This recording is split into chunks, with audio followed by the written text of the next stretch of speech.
IOE 413 Operating Room Scheduling Study Guide.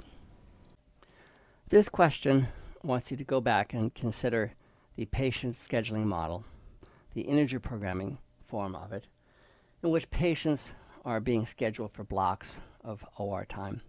And each week, which is indexed by J, has a single block of time. And there are I patients, so we have 1 through capital I patients and weeks 1 through capital J. The situation here is that there's a surgeon who, this surgeon that we're scheduling for, wants to take 1 week of vacation in the block of weeks from 1 through J. And the surgeon will only take 1 week of vacation, no more than 1 week of vacation, and doesn't want to take 1 week less. Okay? How would we incorporate that logic into this model? That's the question here that we're considering. This could be modeled by introducing a new variable y sub j. And it's defined so that y sub j takes on a value of 1 if a surgeon takes vacation during week j and 0 otherwise. Now recall that there are j weeks, and we can index those 1 through capital J. And if we sum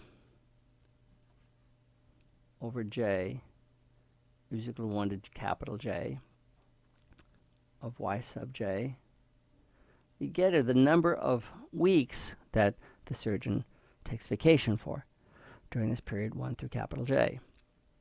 Well, we wanted you to make it so the surgeon takes 1 and only 1 week of vacation.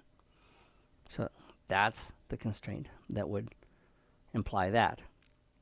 Now the other thing we need to do is make sure that when the surgeon is on vacation, no patients get scheduled. So let's look at week J, okay? And let's look at how many patients are scheduled during that week. That would be summing over all the patients times x sub ij, okay, where j is going to be fixed here. We're going to do this for a particular week j. So we take the sum. This is the number of patients that are scheduled. We want this to be such that this has to be 0, no patients are scheduled, if y sub j is equal to 1. So let's do it this way. Let's put an inequality here. On the right-hand side, we'll put I times 1 minus y sub j. The way this works is if the surgeon is on vacation in week j, y sub j is equal to 1. 1 minus 1 is 0, so the right-hand side is 0. So the number of patients that are scheduled in week j has to be less than or equal to 0. Well, x sub ij is going to be 0, 1 for all the variables, so when you do the sum, basically, it says that the sum of x sub ij has to be equal to 0. We don't schedule any patients during the week when the surgeon is on vacation. Now, what about the weeks when the surgeon is working and not on vacation? That would be when y sub j is 0. So you plug in 0 here, so you'd have 1 minus 0, which is 1 times I. And this says that the sum of x sub ij over all I is less than or equal to I, capital I.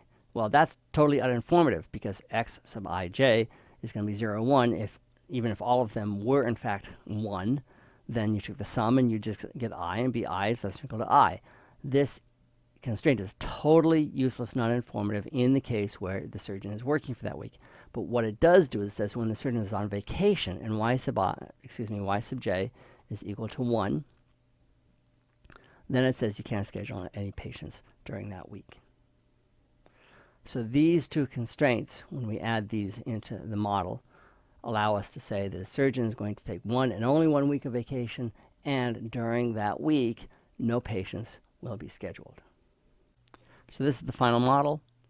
Note that we have introduced y sub j as a binary variable 0, 1, and we have the sum of y sub j is equal to 1, and then we have this sum over I of x sub ij plus capital I times y sub j is less than or equal to capital Y for all j is equal to 1 through j. Notice that there are j constraints here, so what we've added here is j constraints plus 1 more. So we've added j plus 1 constraints and j decision variables. and that's the final model.